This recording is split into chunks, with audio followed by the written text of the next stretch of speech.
Given any amount of time spent on Instagram, you would have no doubt seen glowing, dreaming-like images. I don't know about you, but this is my style of photography. I really love this look, especially when it's paired with a minimal composition. Being into this style of photography, you probably would have heard of diffusion filters like Cinebloom, Black ProMist, or Glimmerglass. But if you haven't heard of what a diffusion filter is, it's a filter that's got a whole bunch of mini specks in it that as the light hits those specks, it scatters them and gives that glow or halation kind of like around this. It also softens up your image and reduces the overall contrast of the image. Despite these filters being right up my alley, it took me a very long time before I actually pulled the trigger and purchased one of these filters, mainly because I knew that 90% of the look and feel of these filters can be emulated in software. Now, despite that, now that I've got one, it's by far one of my favorite pieces of kit in my camera bag at the moment. And in order to illustrate why that is, as opposed to doing it the software route, I need to show you some before and afters from my last photo shoot. But before we did that, I just wanted to quickly show some of the images I've captured with this filter attached to the front of my lens. As you can see, all the highlights have like a bloom and a glow to them. This makes the images more dynamic, more interesting to look at. And seeing this on the back of the camera just makes me more excited and more creative on the moment, especially when it's, like an everyday scene. I'm just walking around with my camera, not expecting to get anything good. Now let's get to some before and afters. So here's a photo I took the other weekend, and this is the before and the after.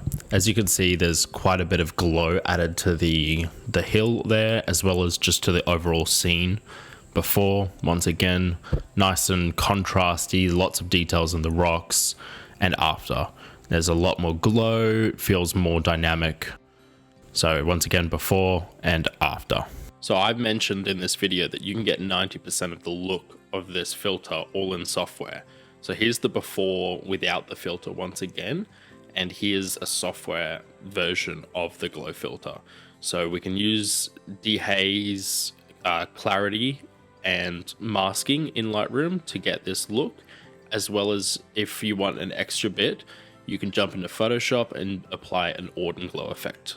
Now this look isn't 100% like for like. The software version is a lot more controllable. You can add less, add more to your taste, whereas with the filter you have to buy different strengths. Also, for some images it's hard to get them looking identical, but with social media, where you're going to be uploading this most likely, it's going to be looked at for a few seconds and scored past anyway. Now, if these filters are so easily emulated in Lightroom or Photoshop, why do I love these filters so much?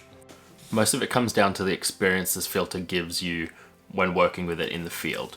Actually seeing this effect on the back of your camera, I find, has made me more creative on location, because I'm more excited about the results that are coming out of it. And this is especially if the scene I find boring or if the light is just not working. This also transfers into editing. As much as I love editing, going through like 50 or 100 images trying to add this effect onto gets really time consuming and tedious, flipping back and forth between Lightroom and Photoshop. So it saves so much time in editing and allows me to get better results faster. Another side benefit of these filters are they look really good on video if you're also a video shooter or some sort of a hybrid shooter. Now, of course, these have their downsides as well. They are a very expensive filter, so especially if you can get the results in software and you're happy with that workflow, they're not really needed at all. They also can get really bad flaring, especially if it's hitting the very corner or side of your filter. It can blow out the image and completely ruin some photos. So if it's anything like mission critical, I wouldn't be running these filters and just doing it in post if you do want that effect. I want to know, do you guys use these filters or do you use software to emulate these filters? Let me know and stick around for my next video where I talk about the worst filter advice given.